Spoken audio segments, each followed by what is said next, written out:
We're rolling on camera A. Can you see both of us? Yes. Can you check that other screen to make sure you can see both of us? Yes. Excellent. So you can go ahead and roll on that one. Do I face camera or do Face camera. Okay. Unless I'm talking to you. Right. And good evening. We are here interviewing Sandra Hauk-Beebe, a bachelor's in history specializing in the American West, master's degree in psychology. Good evening, Sandra. Good evening. So tonight we're talking about the assassination of John Fitzgerald Kennedy. Now, start me off in this story. Where were you the day that JFK was assassinated?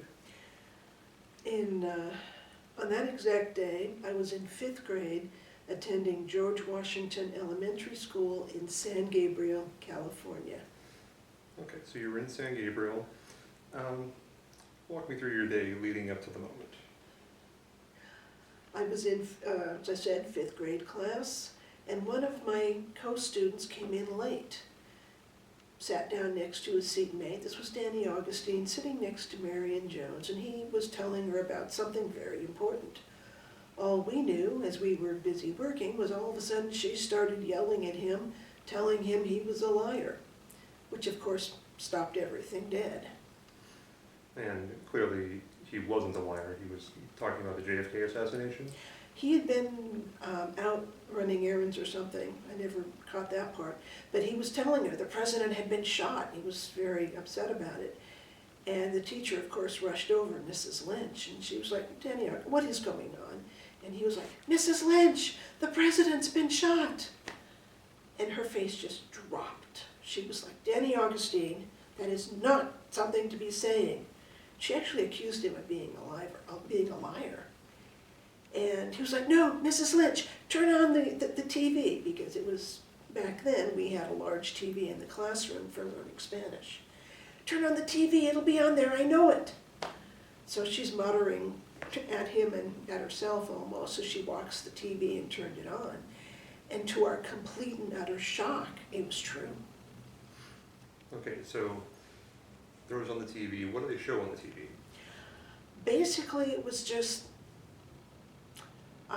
was footage of him in the motorcade, and then footage, don't remember if we actually saw the assassination, but it was just the shocked voices of the newscasters, and the president was in surgery in the hospital there in Dallas, and we were just stunned.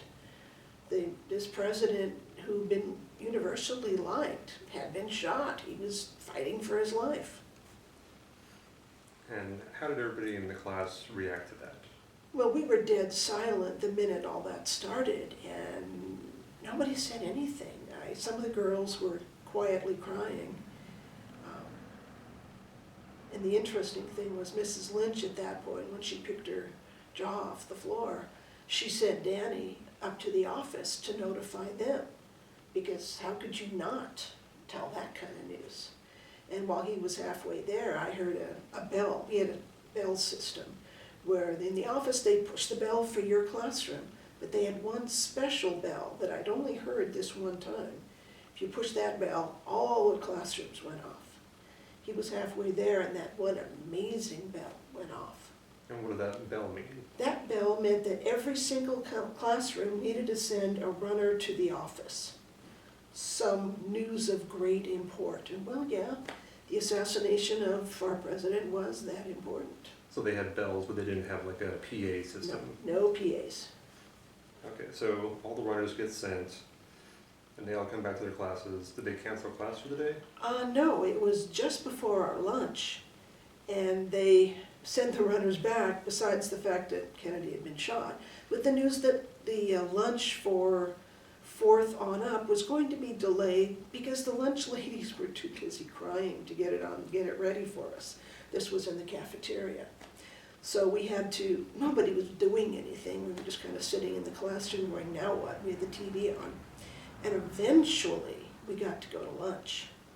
And it was while we were at lunch pretending to eat, because nobody ate. It was just so monumental and sad that the vice principal came in and informed us that the president had indeed died. At which point, pretty much, The vice principal, good solid Italian man, he was crying. All of us were crying. And after lunch, not too long after that, they had sent us all home early. Okay, so everyone went home early. The president had just died. Tell me about the aftermath. Okay. I believe he was shot on a Thursday because there was no school the next day, which meant we didn't go back to school, I think, until Tuesday, because the funeral had to have been the following Monday. And it was like the whole universe stopped.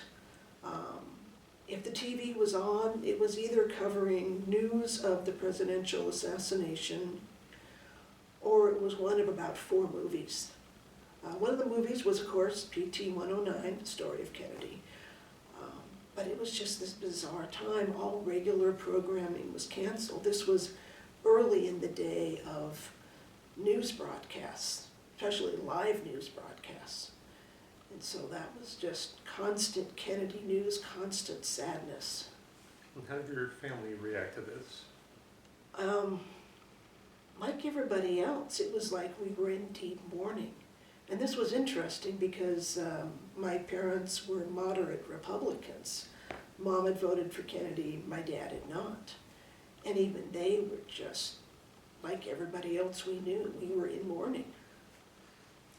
So everybody was in full mourning for that entire weekend. What about the affair with Jack Ruby and Lee Harvey Oswald? That was interesting. Like everybody else, we were watching everything, and I think that was probably Saturday or Sunday. They were transferring Lee Harvey Oswald. He had been identified as the shooter, being transferred, and I don't remember why, but it was at the Dallas jail. And I was with my parents, and we were watching this. You know, I'm 10 years old, and we clearly saw Jack Ruby shoot and kill Lee Harvey Oswald. And my parents immediately were like, "Sandra, leave the room." Too late. I had seen somebody killed live on television. Now it happened again later on during the Vietnam War, but this was the first time ever. Kind of jarring for a 10-year-old, I imagine, but I think that was the first time they'd seen anybody killed on live television. I believe so. And since it was live TV, there was no, 3-second delay. There was no way to stop it. It just, that's what it was. And of course they replayed the footage, edited a little bit later. So I saw it several times after that. Helped reinforce it, I think. Yeah. Did you have any lasting impressions or changes in your psyche from that? I think that was the end of innocence. Really for my entire generation. We had just been happy children before that. And we had seen our beloved president killed, and he really was well liked. He had handled the Cuban Missile Crisis well. He had started the presidential physical fitness thing, handled a lot of, and he kick-started the whole space program. We liked this president, and he was gone. And it was so sad. The funeral happened. We, of course, saw all of that on TV. And then the nation pretended to go back to life as usual, but there was this pall of sadness. I understand now why they asked for 30 days of mourning in the death of a president. It makes sense now, because we were at least 30 days mourning as a country. Yeah, no, it seems that every generation has, since the advent of television, has had this moment where things aren't the same anymore. We've had JFK Assassination, the Rodney King riots, the Twin Towers falling in 9/11, the Challenger explosion, like all these moments where it's just this monumental shift in the country's mentality of, I guess we're not as immortal and immune as we think we are. Very interesting to think about. Mm-hmm.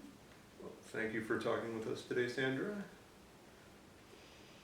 It's been my pleasure. And cut.